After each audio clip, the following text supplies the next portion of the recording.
Hi అండి, అందరు ఎలా ఉన్నారు? ఈరోజు ఒక మంచి వీడియోతో మీ ముందుకు వచ్చానండి. వరలక్ష్మి వ్రతం రోజు కలశం ఎలా పెట్టుకోవాలా, ఆ కలశంలో ఏమేమి వేయాలా అనేది ఈ వీడియోలో నేను చూపిస్తానండి.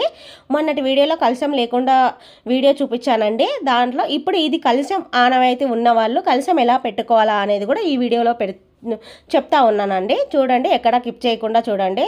అయితే ముందుగా మనం ఏం చేసుకోవాలంటే, మనం పూజ చేసుకున్నా పర్లేదు. పూజ గదిలో ప్లేస్ లేదు అనుకునే వాళ్ళు పీఠం పెట్టుకొని పక్కన ఈశాన్య మూలలో తూర్పు వైపు పెట్టుకోవాలండి. మనం పీఠం అనేది ఏర్పాటు చేసుకోవాలండి. ఇలా పీఠానికి మంచిగా పసుపు అనేది పూసుకోవాలండి. మనం ఈ పీట కాదు, ఏ చెక్క పీట ఏది తీసుకున్నా పర్వాలేదండి. ఒకవేళ పీట లేకపోతే ఒక క్లాత్ అయినా వేసుకోవచ్చు, లేదంటే అరిటాకు అయినా పరుచుకొని వేసుకోవచ్చు అండి.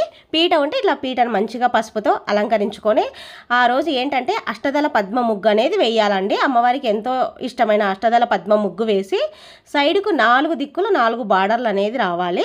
4 బార్డర్లు వచ్చిన తర్వాత ఏంటంటే ఆ ముగ్గులో కుంకుమ పసుపు వేసి కొన్ని అక్షంతలు వేసి మనము కలశ స్థాపన అనేది చేసుకోవాలండి.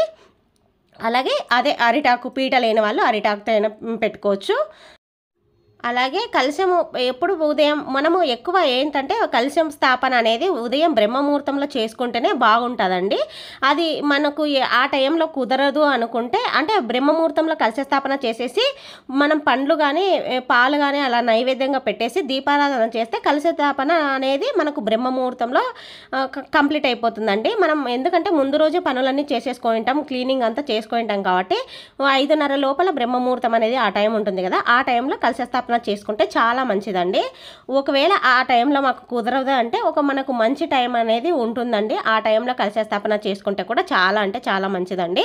ఇలా చేసుకోవాలా. మనం ఏంటంటే ఫస్ట్ సారి ఎవరైనా కొత్తగా మాకు కలశం ఆనవాయితీ లేదు, మా ఇంట్లో అత్తగారు వాళ్ళు పెట్టుకోవట్లేదు, మేము పెట్టుకోవాలి ఇప్పుడు అనుకునే వాళ్ళు కూడా ఖచ్చితంగా పెట్టుకోవచ్చండి. ఈ కలశం అనేది మనకు అమ్మవారు లక్ష్మీ స్వరూపమే కదా, లక్ష్మీదేవిని మనము ఇంట్లో ఆహ్వానిస్తున్నాం కాబట్టి కలశ రూపంలో మనము అమ్మవారిని పూజిస్తున్నాం అంతే. ఒకవేళ మీ అత్త వాళ్ళను మీ పెద్దవాళ్ళు ఉంటే మీ ఇంట్లో వాళ్ళను అడగండి, పెట్టుకోండి ఏం పర్వాలేదు అంటే పెట్టుకోవచ్చండి. వాళ్ళు వద్దు అన్నారంటే మీరు పెట్టుకోవాల్సిన అవసరం అయితే లేదండి. వాళ్ళు ఎందుకంటే వాళ్ళు వద్దన్నప్పుడు మనం పెడితే కూడా ఎందుకు వచ్చిన ఊరికే గొడవలు ఇబ్బంది పడడం ఎందుకు అనేది పెట్టుకోవాల్సిన అవసరం లేదండి. మీకు ఆనవాయితీ ఉంది సర్లే పెట్టుకోండి మేము పెట్టుకుంటామని అంటే మీ ఇష్టం ఉంటే ఇలా పెట్టుకోవచ్చండి. నేను ఇక్కడ వెండి చెంబు అనేది తీసుకున్నానండి. అష్టలక్ష్ములు ఉన్నారు, పైన అనేది వినాయకుడి బొమ్మ అనేది ఉందండి. ఆ వెండి చెంబుకు కుంకుమ గంధం బొట్లతో అలంకరించుకున్నానండి. మీరు ఏ చెంబైనా తీసుకోవచ్చు, రాగి తీసుకోవచ్చు, ఇత్తడి తీసుకోవచ్చు, వెండి అయినా తీసుకోవచ్చు అండి, లేదంటే మట్టి చెంబు అయినా తీసుకోవచ్చు, కానీ స్టీల్ చెంబు అయితే పెట్టకూడదండి. అది ఒకటి గుర్తు పెట్టుకోండి. తర్వాత నేను ఇక్కడ ప్లేట్ తీసుకున్నానండి. ప్లేటుకు గంధం కుంకుమ బొట్లు పెట్టి 5 పిడికిళ్ళ బియ్యం అనేది వేస్తున్నా. ఆ బియ్యంలో కుంకుమ పసుపు అనేది వేసేసి తమలపాకు అనేది పెట్టేశానండి.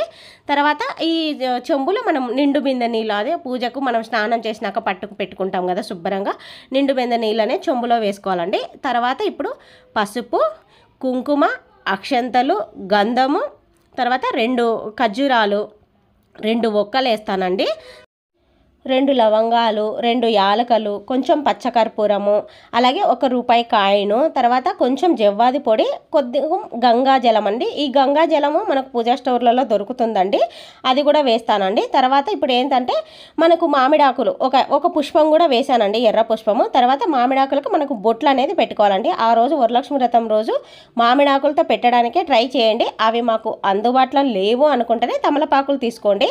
తమలపాకులు తీసుకున్న 5 తీసుకోవాలా. దానిలో కూడా మనకు గంధం కుంకుమ బొట్లతో పెట్టేసి మనం ఇప్పుడు కొబ్బరికాయ అనేది పెట్టేసుకోవాలండి. తర్వాత పసుపు అనేది ఆకుతో కంకణం అనేది తెల్ల దారం తీసుకొని 5 పోర్వలు తీసుకొని దానికి పసుపు కొమ్ముకు ముడి వేసి కట్టాలండి, తమలపాకు కూడా. తర్వాత కొబ్బరికాయ అనేది పెట్టుకున్నాను. కొబ్బరికాయ పెట్టిన తర్వాత ఇక్కడ జాకెట్ పీస్ అనేది మనకు ఏదో ఒక కలర్ తీసుకొని అమ్మవారికి బొట్టు పెడతామండి. ఇక్కడ వచ్చేసి నేను లక్ష్మీ కాసు వేసినానండి.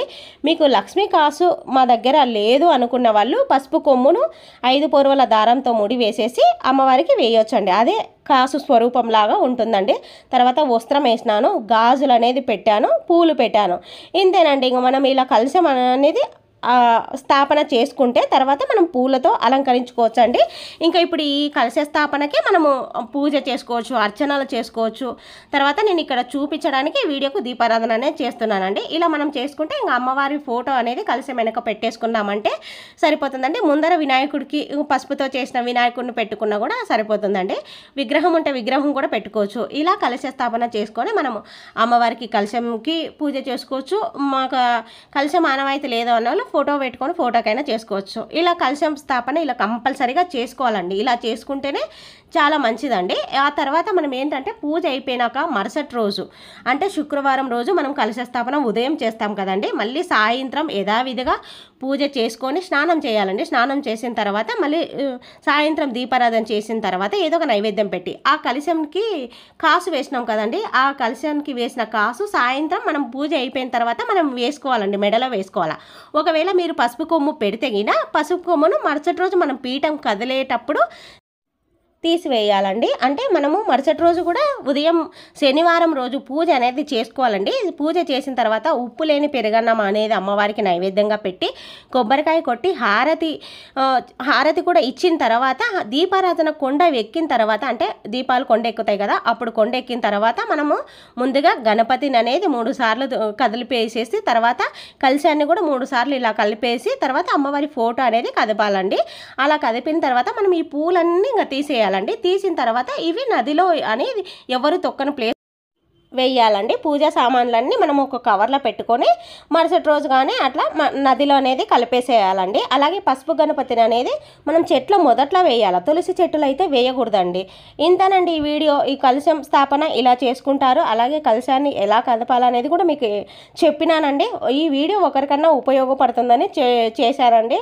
వీడియో నచ్చితే లైక్ చేయండి, షేర్ చేయండి, అలాగే మన ఛానల్ని సబ్స్క్రైబ్ చేసుకోండి. ఇంకా మీకు ఏమైనా డౌట్స్ ఉంటే నన్ను అడగండి, నేను చెప్తాను. ఉంటానండి. మరొక మంచి వీడియోతో మీ ముందుకు వస్తాను. బాయ్ అండి.